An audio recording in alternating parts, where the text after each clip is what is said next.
All right. Good morning or good afternoon, everybody. And thank you for joining. I think this is our fifth assessment workshop.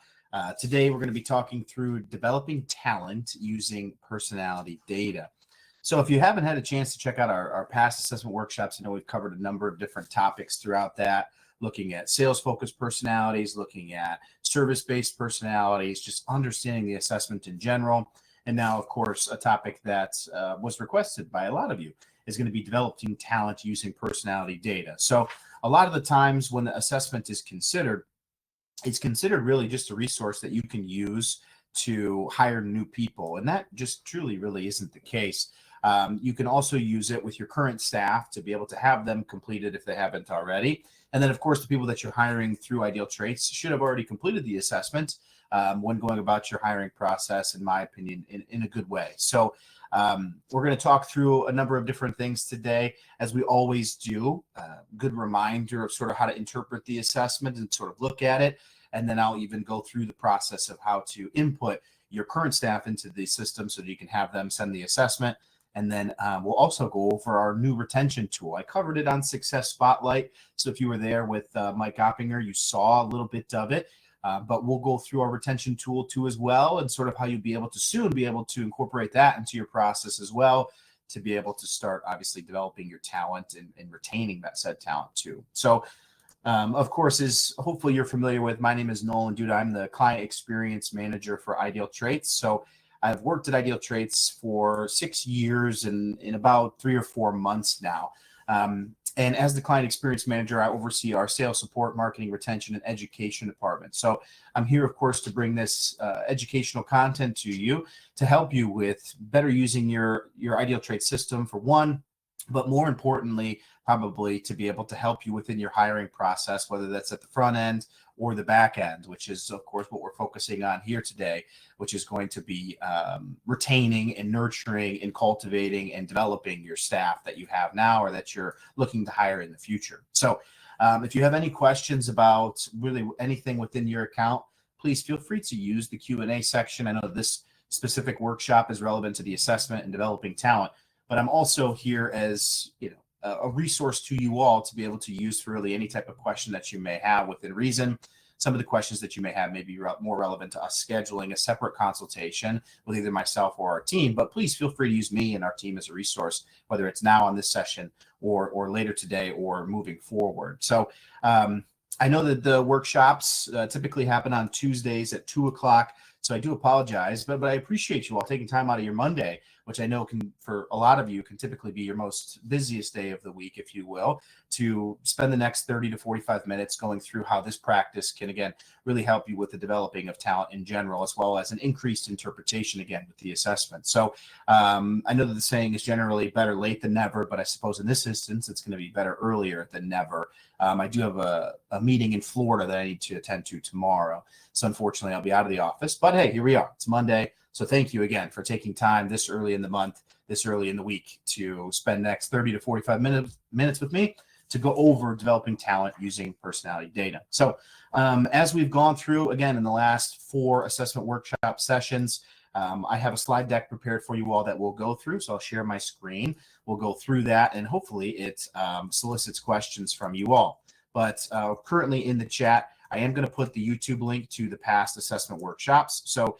if you haven't got a chance to check those out, look in the Q&A section of your chat, click the link, bookmark it. You'll be able to see all of the past sessions that I have done, as well as some guests that have been included on there too as well. So, all right, let's get into it. Again, use that Q&A section because these sessions are great when questions are asked, especially when I come back to the screen. And to be honest, if you have a question and you're thinking of a question, somebody else probably has that same question. I think that's generally how the saying goes. So please feel free to use that. So we'll go ahead. I'll share my screen here. You all will see my slide deck, and we'll cover a couple of different things here before I come back.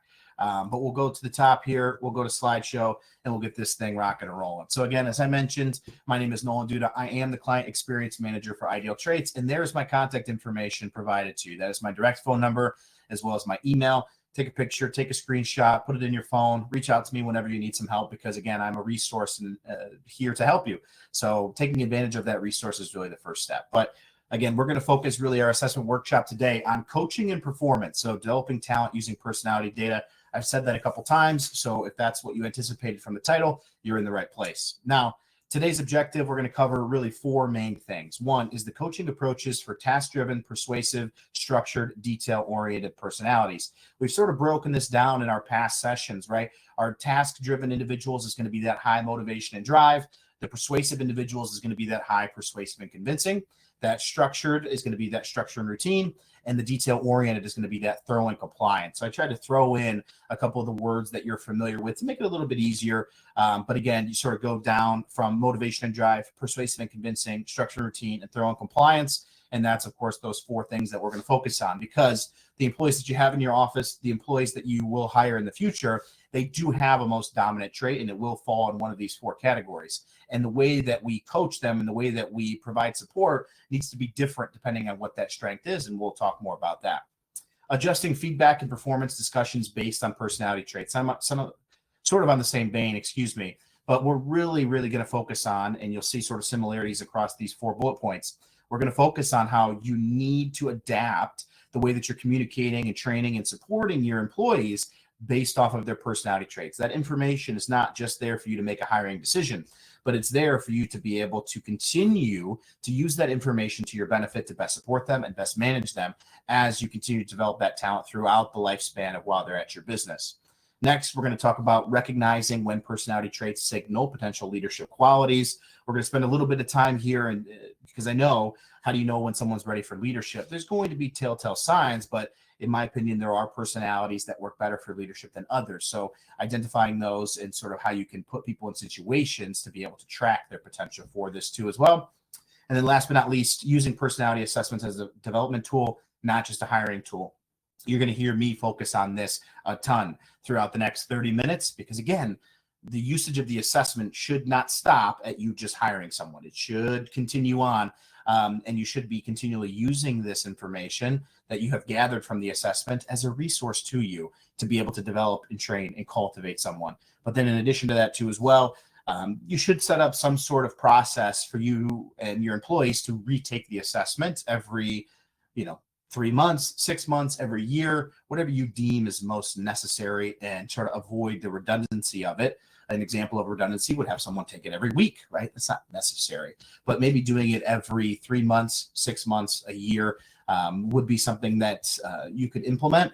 My recommendation is usually go about a year to see sort of how that differs the results. And again, environments, work performance, these different things can change someone's personality results. So making sure that we keep a good finger on the pulse with that. So that's what we're going to focus on. And again, as we talked about last assessment workshop, when we talked about interview questions, so it was more specific to the interviews and the interview questions that you were going to implement. I asked the same question, and it's really a favor of you all. I don't necessarily know why I put it in quotations, but it is a question or a request that I have from you all that have taken the time out of your day to be here. Is what is one thing you'll change or try in your next employee one-on-one based on today's session, right? So today is going to be specifically focused on developing talent, right? So it is pertinent to your existing employees and the employees that you will hire that you will then be supporting, training, and growing, right? Same thing. So if you do not have an employee one-on-one process established, you maybe could serve that as the first step, but I'm sure you all have that knocked out, right? At Ideal Traits, we have our managers meet with their respective employees that they are responsible for managing once a week for a half hour, right? So they, of course, are allowed to solicit impromptu meetings and things of that nature when necessary, but each week, usually at a scheduled set time, with some variance, obviously, in there to make sure that it accommodates for everyone's schedule, our managers are meeting with the employees that they're responsible for managing once a week at that set time, same day, same time, for 30 minutes, right? This is a time for them to talk about sort of how they're feeling, how their job is going, maybe how their weekend was, and what they're looking to accomplish in the weeks coming forward. This is your opportunity to be able to implement this part of this training into your one-on-one based off of some things that you liked. If you like all of it, great. There it is. If you liked pieces of it, that's great too. But nonetheless, think about over the next 20 to 30 minutes as I continue on, what is one thing you'll change or you will try, again, in your next employee one-on-one based on today's session. So put yourself in that method of where you can implement something from today into those sessions. That's all I ask. So with that, we'll move on to really our first bullet point, which is going to be understanding personality profiles. Okay. So again, this is going to be sort of your refresher from what we did in the first assessment workshop. So if you were on the first assessment workshop, this is going to be a little bit, again, of a refresher for you and sort of getting those wheels greased up again. But if this is, the first maybe assessment workshop that you've joined, or maybe you didn't make the first one, but you've made another one, this is what we're going to go through, right? So the high drive, persuasive, structured, and high compliance. These are going to be really the 4 words I use to describe the 4 different components to the assessment. High drive, again, is going to be that motivation and drive. Persuasive, again, is going to be that persuasive and convincing. Structured is going to be that structured and routine. And then compliance is going to be that thorough and compliant. So I made some alterations here to, again, make them easier to sort of attach to how they appear in your Ideal Traits account. And I do have some personality result examples that we'll take a look at. So then it'll sort of help you put what I'm saying into sort of sites, so you're able to see it and sort of attach that to it. But high drive, what we're going to focus on here, or these individuals focus on result focused, competitive, quick decision makers, want autonomy and progress, right? So they're independent workers, they're competitive, so they are typically a good fit for a sales position. They're quick decision makers, so they don't necessarily need a lot of information before making that said decision, and they focus on results, right? So it either is or it isn't, and it was accomplished or it wasn't. So again, our motivation and drive folks, a really good fit for those sales positions, especially if there's a lot of outbound calling that's happening. Now, your persuasive is outgoing, people-oriented, thrive on recognition and social energy. These are the individuals that you need to cultivate, and they need to be able to build a relationship with you in order to feel attached to their manager and the position and to be able to see that growth. So these are folks that are generally either a good fit for sales or customer service oriented roles, but at the end of the day, it needs to be a client-facing role. So they need to be interacting, and their job responsibilities should largely be focused around them working with people, right? So you could think of a nurturer, or you could think of a salesperson for a good category or a good personality that falls under this persuasive category. Again, high persuasive and convincing equals someone who needs to be in a people-centric position, if you will. Okay. Now, structured is going to be your loyal, consistent, value stability and clear direction, and they dislike sudden change. So structured routine is going to be pertinent to that environment, right? So someone who wants to eliminate uncertainty within their environment and make sure that it, again, as it says there, is consistent, right? So this is someone who you can see as incredibly reliable, right? When it comes to showing on time and going to a place where if you need something done at a specific time, it'll get done, but they also need that dependability in their environment. If you just start throwing a bunch of sudden changes at them, it could make them incredibly uncomfortable, and it could make them, want to look for something else that may be better suited for their type of personality. So typically a good fit for a customer service role where there's going to be a lot of stability and not much change. Someone who has a dominant trait here in the structured routine category isn't most likely going to be a good fit for that more sales-based role, because there's a lot of spontaneity that's a part of that. I don't know if spontaneity is a word, but I'm talking about spontaneous. So hopefully that resonates and makes sense. But nonetheless, making sure that you're focusing on more of our customer service folks here that are looking for consistency is sort of the name of the game there. And then high compliance, right? So you're thorough and compliance. These are going to be the folks that are your rule followers. So they're incredibly analytical, they're perfection seeking, they ask a lot of questions, and they prefer rules and structure, right? So what they're looking for, again, is a very dependable environment, but they are also looking to have set guidelines and set ways to do things. And if you give them that, they will knock it out of the park. Okay, so these are the 4 categories that we're going to talk about, and we're going to talk about developing talent within each one. So I have these sort of broken up into specific categories. So again, our high drive is going to be our motivation and drive, right? So that top category of your personality assessment within the performance index. And these are the things that we need to make sure that we're doing in order to make sure that our high motivation and drive employees feel comfortable and feel supported, right? So the first thing we're going to do is set measurable goals and get to the point, right? We're not going to ramble on, and we're not going to talk past, and we're not going to provide too much context when it comes to it. This is what I need you to do, and here's how I think you can get it done, right? So we don't want to overbear them with a goal that's out of reach. We want to make sure that they can reach that goal, and it's attainable to make it happen through the resources and the support that we provide them with. And again, we want to make sure that it's clear, concise, and they understand it. So make sure that we're setting the measurable goal, but then we get to the point too as well. We want to give autonomy and we want to challenge them, right? So we want to make sure that they're able to work independently because that's typically how they prefer to do things. Typically with your high drive employees, they can feel and they can get impatient when people aren't working at their pace, which is why that autonomy is going to be so important. So challenging them is going to be incentive-based programs, right? So maybe monthly contests, bonuses, commission, all of these different things are what challenge them. And you could also create maybe a sales team challenge to where the top person gets X, right? So having them sort of work competitively with each other, but make sure that it doesn't ever breach the realm of being sort of no longer competitive and more toxic, right? But again, create challenges, create incentives, but then also allow them to work independently. Because if you have them work with people constantly that work a little bit slower than them or aren't as quick to make decisions, you can run into them getting incredibly frustrated and again, looking for something else. And then recognize wins quickly and move on, right? So they like recognition, but they don't want the recognition to drag on, right? So recognize their accomplishments, but don't make too big of a situation out of it, okay? High drive employees do have that ego, so that motivation and drive that fuels them, and that's the confidence that's derived from them. But they want to, again, recognize and they want to move on. They don't want to sit still in the same thing for a while. Recognize for their accomplishments and move on to the next accomplishment, right? So again, these three things will help you out in terms of your high drive or your motivation and drive for your employees. And of course, I guess I should have prefaced this first. If you had to guess which personality I was going to use for the high drive employees, you guessed it. It's the persistent. This is the one that I had and that I've used, and it is my personality result, and it is the best personality result, not necessarily my numbers, but in terms of the persistent being the best. So we see that the high motivation and drive is right there, okay? The most dominant trait, clearly is going to be that motivation and drive. It knocks anything out of the park by over 50. So an individual like myself agrees with really the three things that you saw here before, right? I want to make sure that information is clear and concise. I want the goals to be measurable. When oftentimes I'm asked about goals, I'm told that there's a difference between a projection and a goal, and goals need in order to be accomplished need to be realistic. So I use the word realistic much. And I do enjoy autonomy, self-reported projects where I'm able to go out, generate information and get things done and make sure that accomplishments are happening, right? But persistent is just one example of what you could see from a high motivation and drive employee or a high drive. There's also some other individuals, but the important part here is that you take a look at the under pressure category, as we've talked about in sessions past, and you look for the most dominant trait, which is going to be the highest number of the four.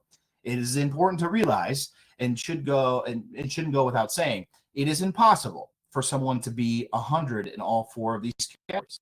They are going to have low numbers. They are going to have mid to low numbers, and they are going to have high numbers, okay? So making sure that we're able to identify that highest trait, and it most likely will reflect in their overall personality result, which will then, of course, give you that indication. Now, as you can see here on the left-hand side, I've been talking about motivation and drive, persuasive and convincing, structured. Here it is on the left-hand side of your performance index. You can find this performance index, of course, in the personality section of the candidate profile. And if you scroll down below the description, if some of you have maybe never seen this before. But nonetheless, again, we're talking about high drive now, which is going to be your motivation and drive. We'll next move on to persuasive and convincing, structured routine, and thorough compliance, okay? So as you can see, the persistent highest category is motivation and drive. These three things that we covered, as well as everything that focuses here on the understanding personality profile section, is applicable in this particular situation. So again, making sure that you just simply identify that. So the examples that I have put together for you are going to be just simply examples that are used for you to be able to put sort of your eyes on individuals that have this most dominant trait for, I guess, high drive in the motivation and drive category. Okay, so let's move on to persuasive. This is going to be our next step. In our 3 bullet points here will give us some good explanation. So again, persuasive and convincing or high persuasive is going to be those individuals that need to be people-centric, right? So they use praise and encouragement often. So make sure that you're recognizing them and you're praising them and you're telling them how good of a job that they're doing and you're giving them encouragement, right? You're nurturing that relationship, and that word is not to be used, and I guess no pun intended there based off of the personality that you'll see next. But nonetheless, again, use that praise, use that encouragement, give them that extra push. They need to be recognized by you. They need to be acknowledged. And this is a really good way to do it. make coaching interactive and conversational. So when you're going through this process, make sure that you have regular communication with them. You cannot leave them on the island. They're a little bit different than the high drive individuals, to where autonomy may not be something that is important to them. They may prefer to work in a collaborative setting filled with their teammates and their fellow colleagues, as well as, again, a people-centric position to where they're communicating with your clients or communicating with your prospects in a very, very regular basis. And their job largely revolves around that. So again, make coaching interactive and conversational, include other members of the team, something like role play, something like whatever it may be, right? But again, try to make it as interactive and conversational as possible, and then tie goals to people or purpose, right? So making sure that you're not just giving them a number. Explain this with, again, people or purpose. So I guess if it's someone who's in more of a sales position, you could, I suppose, go through this process like, hey, we need you to sell 40 households, which will be 40 families that you'll be helping, right? You're attaching people to that. Instead of just saying, we need 40 items from you, we need you to help 40 families. You're attaching people to that, which will in turn give them an increased purpose because they see that as them working with people. A very simple change, right? But something that can help a lot in terms of the way that you go about it. So, of course, our persuasive personality is going to be the nurturer. So Kelly Leo, as we talked about on, I think on the last assessment workshop, was unable to make it that time, but is here today live, I believe. I just met with her a moment ago and is our celebrity guest for today. So I figured we might as well use her personality as one of the things that we use as an example today. So persuasive and convincing, we're just going to move down a step for motivation and drive. We take a look at the under pressure. We see 82 as the most dominant trait, right? So again, very people-centric. I think Kelly's personality has changed since she started at Ideal Traits. She did start in customer service, which was a perfect personality because, again, interacting with you all, customer-facing, the personality has changed a little bit and is now focused a little bit more on a marketing side, but still communicating with you all very regularly. The emails that you get that maybe have my face at the bottom are oftentimes sent from Kelly, and she does a fantastic job with making that happen, right? So again, still communicating with you all in some fashion, but the personality has changed a little bit from her customer service days. But this is a good personality for those customer service roles. If you're looking for someone who is going to be that warm voice, I suppose, that you hear through the phone, this is the perfect personality for that. And a little bit of a sneak peek or a little secret, if you to call Ideal Traits immediately after this, the first person you're going to speak to, you guessed it, is Kelly. So maybe give her a call, ask her a question, just ask her how her day's going. I don't know. But again, nurturer, personality is a good fit for that persuasive and convincing. And again, an applicable over here across these 3 bullet points. A really good way to be able to get more out of your individuals that have their most dominant trait being in the persuasive and convincing category. Now, structured, we're going to get into a little bit more of the people who are a little bit more, they seek perfection all very often, right? So for our structured folks, which again is going to be this category here, the third one, structured and routine, we're going to offer steady routines and clear expectations, right? So we want to be very steady. We don't want to rock the boat. We want to make sure that we can keep them in a routine because that's where they're most comfortable. Getting them out of routine can cause them to be very uncomfortable. And the clear expectations is a comforting setting too as well, because they know what you need from them and they know what they need to execute on to be able to meet your expectations, right? So giving them that steadiness, don't rock the boat, keep it calm. We don't need to be, going back and forth and making people seasick. Our second bullet point is avoid abrupt changes, introduce things gradually, right? So as you introduce things, make sure that you have evidence to support why you're changing it. Now, saying make sure you have evidence to support it seems kind of brash and seems like, I don't necessarily know if I should have to do that, right? It's sort of an aggressive way to say, hey, just bring in those changes with reasons for why, right? And we're going to want to make sure that we don't make a crazy change really quickly because, again, it's going to make them uncomfortable. It's going to make them seasick because we're rocking the boat and they're going to look to jump ship, okay?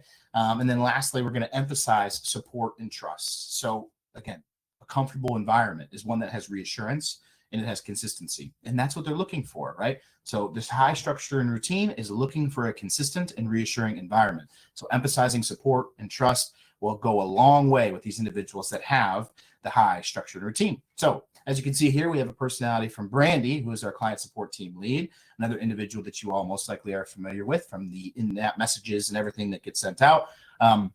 A perfect personality to be able to execute things that need to be done in a particular way and need to make sure that they're very steady. So Through this process, as you can see, Brandy kind of has a shared dominant trait through structure and routine and thorough and compliance. You may see this oftentimes with your perfectionists, but structure routine is what we want to focus on here, which you can see is our most dominant trait really across the board. Okay, so as you can see, again, and as we discussed, right, perfectionists want the steady environment, and they're going to be rule followers, and they're going to make sure that they stay within the guidelines that you set. So a perfectionist is just one example of a really good individual that could be filled in that customer service role that is you need sort of dependability from. So reliability and proficiency. If you're setting clear expectations and you just need them to be reliable, they're going to be a really great employee from you on the customer service side.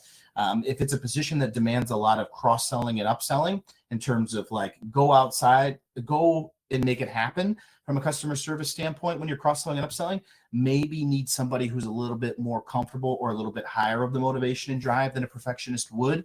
But again, not all perfectionists are created equal. So at this point, take a look at the structure and routine. If you're looking for somebody who is dependable and reliable and that you're going to get pretty much a lot of consistency out of them, if that's what you're looking for out of your hiring process, this is a good personality to look for. And again, if you're managing a perfectionist, you need to set those clear expectations. You need to provide that dependable, reliable environment in order for them to thrive and for them to give you really what you're looking for. So we're going to move on to the last one, which is going to be your high compliance. So this is going to be your rule followers. You need to be specific and show why behind decisions, right? So if you're making a change to a process, there needs to be a why. We see this very similar to our folks in the structure and routine category, because you need to give them a why towards why their environment or their routine is changing. The same thing is true for our high thorough and compliance folks, because they really share the same testament in terms of needing that stability and that comfortability when it comes to the processes and rules that you have originally set forth and why things may change, right? So making sure, again, similar to the analogy I used last time for our structure and routine, we're not going to rock the boat when it comes to the rules and processes that we've set forth with our thorough and compliance folks. Now, avoid fatigue feedback, give evidence, right? So we don't want to just give them the same feedback without providing a reason for why we feel this way, right? So let's say if Nolan is really not being as outgoing with our client base as we would like him to be, we could tell, hey, Nolan, we would like you to be a little bit more energetic when you're communicating with our clients, because we feel as if it's going to provide a better relationship and it's going to make your job so much easier. So giving evidence and then provide an example of maybe a situation. Maybe it's a call recording through some quality assurance to where there's opportunity for you both to listen to the call together. You provide actionable feedback given a realistic situation and scenario, and you allow them to come to the conclusion that they agree with your feedback, right? So, and I know I said something else before, but it is vague feedback, right? So we want to make sure that we are specific and we provide evidence. That quality assurance example is a really great thing for you to do. I know that pretty much for all of you, your incoming calls are probably recorded and you have the prompt where it's like, this call is being recorded for quality assurance, right? Use those calls if you're not already to give them actual feedback towards how they're communicating with your clients, whether they're salespeople or service folks. It's going to be very rare that you see someone with high thorough and compliance in a sales role in terms of an outbound calling role. But nonetheless, if you have it and they're a good employee, that's great. Because again, not all personalities are made the same. So there you go. Third bullet point is let them process before expecting a quick answer, right? So allow them to digest the information. They are not quick to make decisions. They're pretty much the opposite of your motivation and drive in that sense, right? To where they need to process that information. So do not put them in a situation to where you need an answer now. Give them some time to process, give them some time to think. You don't obviously need to give them like 5 days, but if you give them maybe a couple of hours or allow them to sleep on it, you'll allow them to really go through their thought process as they really should and will feel most comfortable with, to be able to give you an answer that is actually well thought and beneficial to you and them, right? So again, making sure that you give them the ample time to be able to make that happen is a good way to do it. Now, our example is going to be a planner. As you can see here with our thorough and compliance, we see it with being our highest category here for Damien. So through this process, again, thorough and compliant is going to be our last category. Our most dominant trait is going to be that thorough and compliance. And then also too, quickly behind is going to be your motivation and drive, right? Very typical personality result here for a planner. Another really good fit for a customer service role. They're not obviously going to be as outgoing as you would like them to be as maybe your nurturer, right? But they're going to be very steady, very dependent, and they're going to get things done because they have high motivation and drive. And that high thorough compliance is going to help them too as well, because they're going to be able to be very steady and they're going to follow the processes and rules that you set forth. But then in addition to that too as well, they're going to get things done very, very efficiently. And if Shane is on here, he'll tell you that I'm a big fan of doing things both efficiently and effectively. So a planner is a really good personality. And they also could be potentially a good fit for a sales role too as well, if it isn't necessarily a high outbound calling role. Because they can, again, get things done very quickly and they're very motivated to reach goals. But then in addition to that, too, they're going to set forth rules. So if you tell them to do something, they're going to get it done, but might struggle when it comes to building relationships and, obviously going through that process of maybe building a relationship with your team, too, as well. But that personality can evolve when the work responsibility can change a little bit. Okay. So again, we went through this pretty quickly. And I know this is, just 3 bullet points that we went through for each one, but hopefully it's starting to open your mind to some opportunity that you have. So when we're talking about delivering feedback that resonates, I wanted to provide you with 4 examples, depending on where the employees land, right? So that motivation and drive for our task-oriented people, this helps you move faster, right? This is the explanation that we're going to provide to them when we're telling them to do something maybe a little bit differently or make a change or go about something in a different way. This helps you move faster. That will resonate with them.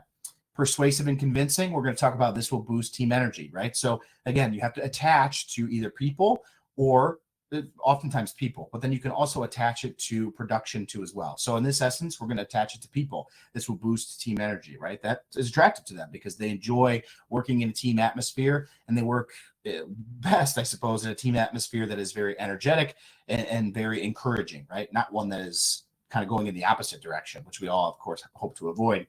And then structured is going to be, here's how this adds stability. So we're looking for someone who's dependable. We don't want to rock the boat. We want stability. We want calm waters, right? So here's how this adds stability to the environment or to their day-to-day. If you're making a change, they're going to need an explanation to how this isn't going to make that environment unpredictable. Adding stability is going to be a good thing to say and go through as you go through this process. And then detail-oriented, which is going to be our thorough and compliance folks that we just went through, is going to be this improves accuracy, right? So they're looking, again, to be perfect when it comes to following your rules, following your processes. So if you're making an edit to the rules or the process, in that essence, you are then going to, if you're going to make a change, you're going to make a change that's going to make them better at their job, which in turn improves accuracy, can really help you sort of get that feedback across that, again, will resonate. So use this, take this, incorporate this into your process. Really good stuff here. Now, when it comes to identifying and developing leaders, these are 4 things that you're going to look through here. So leadership signals for your high motivation and drive folks is going to be initiative and confidence. For your persuasive and convincing folks, it is going to be influence and optimism. For your structured and routine folks, it is going to be dependability and team loyalty. And then detail-oriented is going to be planning and quality control, right? So again, screenshot this information, use it. And I did skip over something when it comes to the feedback that resonates. I'm sorry, I have it on my notes here. But when we're talking about the task-driven or high motivation and drive individuals, we want to associate our tone with being bold. So we're going to do some, I guess, tone association here. So with our task-oriented people, we're going to focus on being bold. With our persuasive and convincing folks, we're going to focus on being warm. With our structured routine folks, we're going to focus on being steady. Again, not rocking the boat. And then our detail-oriented folks, we're going to focus on being precise, right? So it's going to make sense. It's going to be quick. It's going to be easy. So again, bold, warm, steady, precise. Those are the 4 sort of, if you attach the way that you're communicating to your tone, those are the 4 words that you want to use. Bold, warm, steady, precise. So depending on who you're talking to, if you're talking to your lead salesperson that's a persistent, would be no surprise that persistent's your lead salesperson. But if you're talking to that person, again, have that bold tone, right? If you're talking to somebody that's maybe a nurturer, that's in your customer service department, that's very high persuasive and convincing, we need to be warm and we need to be encouraging, as we talked about. And then, of course, the same structure and routine, detail-oriented, or structure and routine needs to be steady with our perfectionists. And then with our detail-oriented folks or our thorough and compliant folks, we need to be very steady. So if we're talking to a planner, we need to be steady. We need to make sure that they don't see a lack of confidence in us in the way that we're communicating. And this can drastically help you, okay? So back to identifying that leadership side, right? And I'm sorry that I feel as if I've turned it up a little bit in terms of how fast I'm going, which can sometimes make it a little bit hard to follow along. So if you have a question, throw it in there and I'll make sure I get to that just after this. But then in addition to that too as well, this is being recorded. So Kelly will get that sent out either later today or tomorrow. So you'll be able to revisit maybe some of the things that we went over. And as usual, if you do want the slide deck, just feel free to reach out. We'll make sure to get that to you.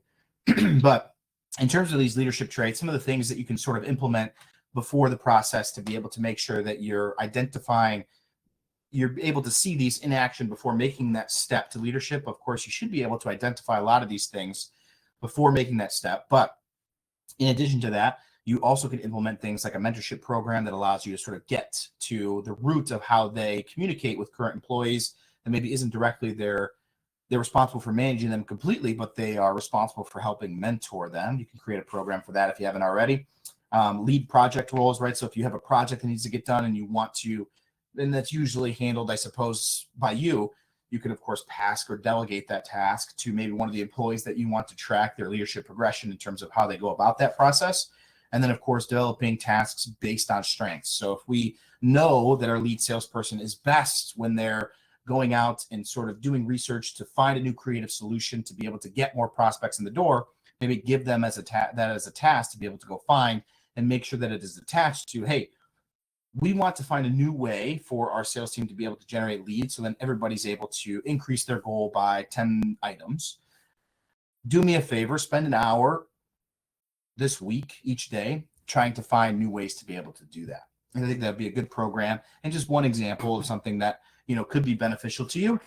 But you could also solicit some other ideas too as well, and I'd be happy to go through it with you as well if you'd like. But again, screenshot this, look for those leadership signals within your employees, and then you know who you need to advance, right? So sort of as we get to the last couple slides here, use assessments beyond hiring. If you're not already doing this could be a huge benefit for you, right? Because you're able to then incorporate this process maybe into an annual review process. You're able to continually have this conversation with employees about whether or not they feel as if their job responsibilities align with their personality and helps them thrive. And then you can tweak some of the job responsibilities within reason to better accommodate for good quality employees that maybe just don't enjoy this part of the job, but would like to do this more. And I think you'll see that within those categories that we mentioned. Now, for a development roadmap, revisit assessment data quarterly to guide coaching and growth conversations. Again, I think quarterly is a good time to do it. I think it might not be as beneficial as doing it maybe every 6 months or every year. And again, building this into a or semi-annual review process, or of course an annual review process, can really help you add some good quality conversation and content to that process that can help you get some beneficial, again, conversations and information out of it.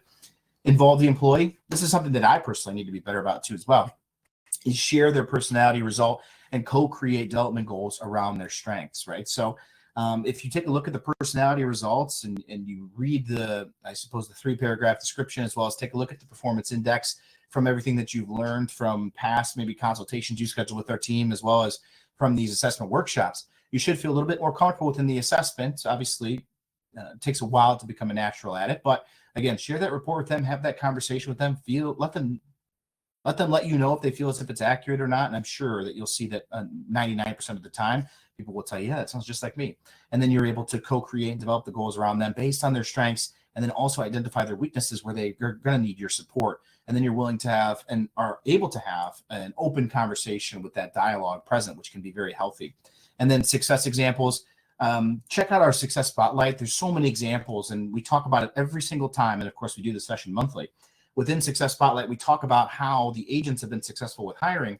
And one of the specific things that we go through is how they're incorporating the assessment into their process and how they use that information to confidently make hiring decisions. So I don't know if you guys can click on this link through the screen. I don't know if you can, but I will send it in the Q&A once I unshare my screen here, so then you're able to see it too as well. But check out Success Spotlight. There's so many good agents in there from all different situations: independent, captive, remote, big cities, West Coast, East Coast, South, Midwest, right? They're all in there. So no matter what type of business you have, that advice and the recommendations that they give and the way that they go about their process can help you. So again, Success Spotlight, really good session to kick off. Now, as a recap, and I know it's already been 40 minutes, so I need to get to your questions.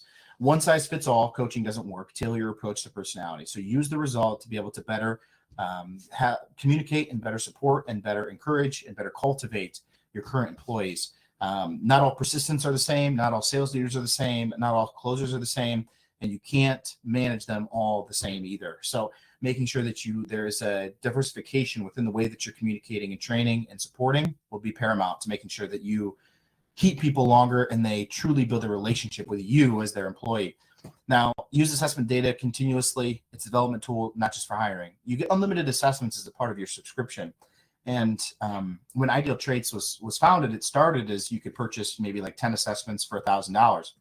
And now, of course, Ideal Traits cost $1,000, and you get so much more on top of the assessment, and you get unlimited assessments. So as you can see, there's a commitment from Ideal Traits to having you be able to use the assessment as much as you want, in really any situation that you want within reason. So take advantage of that. Use the assessment beyond just having them take it before you hire them and never take it again or never look at it again. It is such a good tool. University tested twice, 93% validity rating. You can trust the results. And if it's maybe a situation to where you've started to lose a little bit of trust in the assessment, reach out to me. I mean, that's why we do these sessions, not just to give you 45 minutes of education, but then also a portion of it is to have you reach out after and be like, I need help. And then we can take action on that help that we're able to provide. So again, you get unlimited assessments for a reason. No matter what package you're in, you're getting unlimited assessments. Unless, of course, you're in maybe one of the free packages that we have that comes with very limited information and limited things. But if you're a paid subscription, you get unlimited assessments. You use them. Adjust how you give feedback to match how each employee thinks and communicates. Sort of the same as bullet point 1. One size fits all doesn't work. So match with each employee on how you give feedback, how they think and communicate, make it make sense to them. That sort of goes back towards the tone portion of it, right? So bold, warm, steady, precise. You need to alter the way that you communicate based on the person you're talking to. And then great coaching helps uncover hidden leadership potential and drive long-term growth, right? So in order for our businesses to grow, we need good leaders. Unfortunately, there just isn't enough of them out there. So the current situation, I suppose, is your millennials and your Gen Zs. I think that's where I fall. And maybe it's Gen X. I don't know. But whatever category I'm in as a 27-year-old, my I suppose age range and folks around me are going to become leaders of the next workforce. So in that aspect, it's important for you to invest into that. And yeah, not all 27-year-olds are made the same, just like not all persistents are made the same. So it's important to make sure that you protect yourself and you go through the right hiring practices to find the right people and to uncover that leadership potential and to have them grow and attach themselves to you for a long time, right? So again, these things will help you with being able to keep good employees longer. And this is just scratching the surface of the things that we could talk about when it comes to retaining good qualified staff. So again, hopefully the session was beneficial, and hopefully when I unshare my screen here, we do have some questions. But again, my contact information is there. That's my direct phone number. You can call or text that number. And then in addition to that too, as well, you do have my email as well. So feel free to reach out. I'd be happy to schedule a call. I will be out of the office Tuesday, Wednesday, and Thursday at that event, but I do have some time Friday and next week to be able to meet with you all and to begin helping you with things such as this. So we'll go ahead and unshare here. And as I promised you, I want to be able to show you what it looks like to send out the assessment from your account in case you don't know what that looks like. So as you can see, this is my Ideal Traits account here, right? So this is where all my candidates come from, right? And as you can see throughout our hiring, we got about over 20,000 candidates that are in there. But nonetheless, when I'm going to add a new candidate into the system, I'm going to do it through this blue Add New button that is right here, okay? So the blue Add New button that is right here, we're going to go ahead and click that. It's going to ask us just for some basic information, first name, last name, email, phone number. And then you're going to select the position that you want them to apply for. You can add in something like current employee. I think we have a current employee one in here. Yep, there. Oh, sorry, not internal recruiter. Current employee. There it is. So then you can put them in there. You can move them into the hired stage, and then you can begin sending the assessment to them, and you can begin going through this process of sort of incorporating that as part of your annual review. Make sure, though, when you're incorporating your current employees, you uncheck this resume box. I just don't think it's necessary for someone who currently works for you to upload their resume.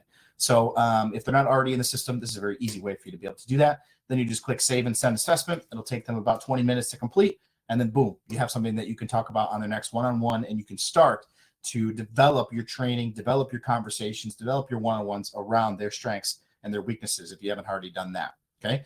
And maybe it's an employee that you hired 2-3 years ago. Have them retake the assessment, go through that same process.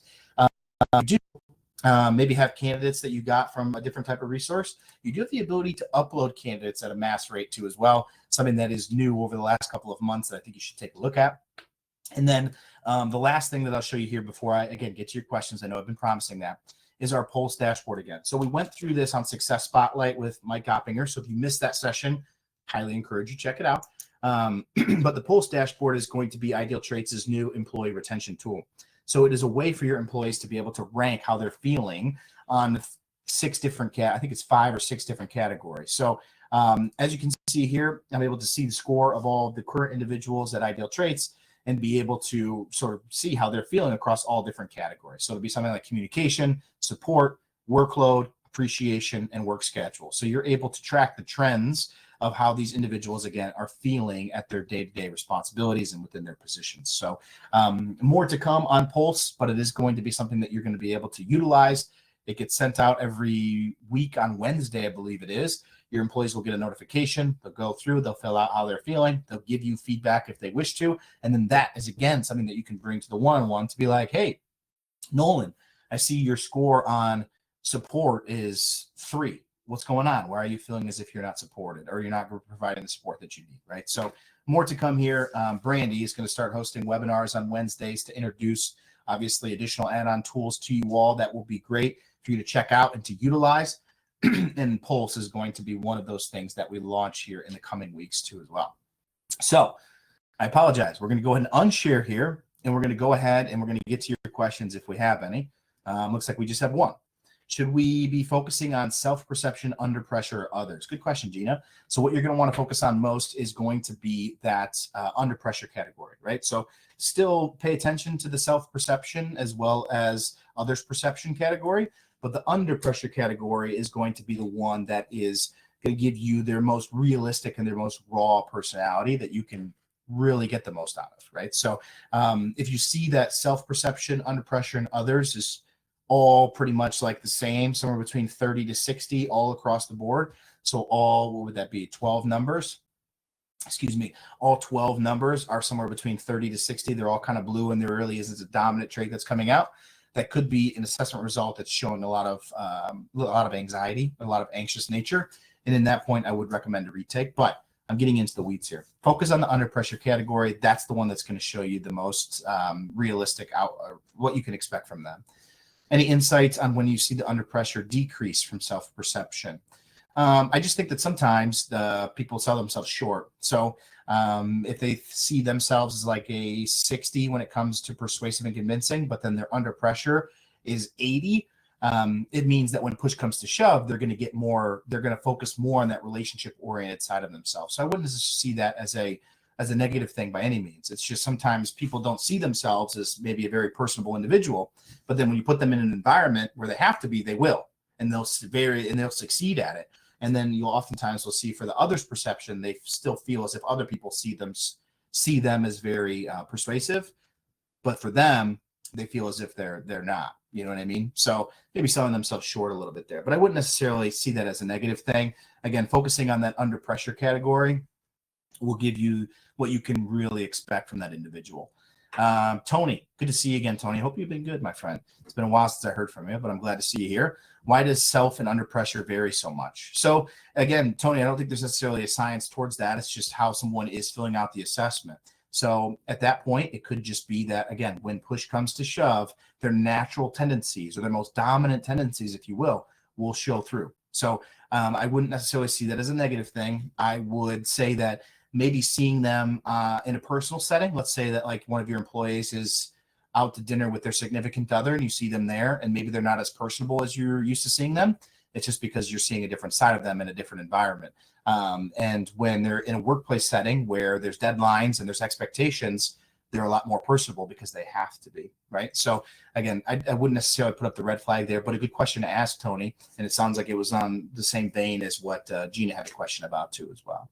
Okay, so I did promise you guys that I would put the Success Spotlight link in the chat here too as well. So I will go ahead and put that. You can go ahead and check out the most recent one that we did with Mike Oppinger just last week. Really good session, ran for about an hour, I believe. And he goes through a lot of great things, and he's been able to hire a lot of good people in the last couple of months. So checking that out would be a really good thing to do. And then in addition to that too as well, for the third quarter, Ideal Traits is also doing a referral promotion too as well. So if you go ahead, I'll put the referral link here in the chat too as well.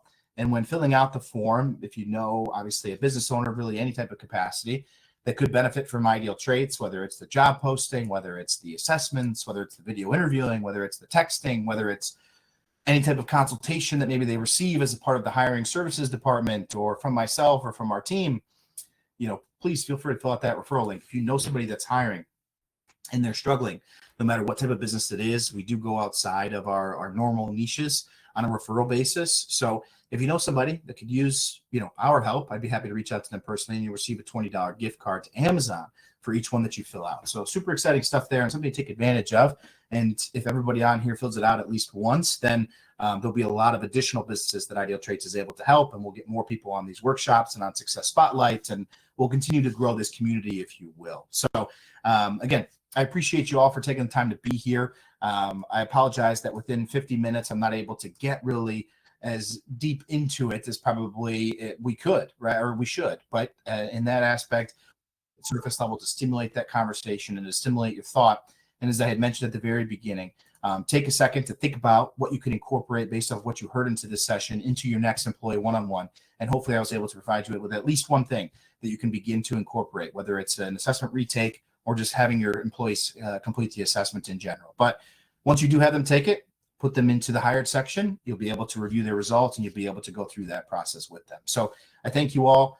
Look out for emails from Kelly and I coming for the next Success Spotlight, which will be coming up in a couple of weeks here as we transition into August. And our next assessment workshop will happen here in September. And I'll make sure that I put everything necessary together for that too as well. So thank you again. I hope you all have a great week. And if you need anything, you know where to find us. Please feel free to reach out. Thank you all. Have a good day.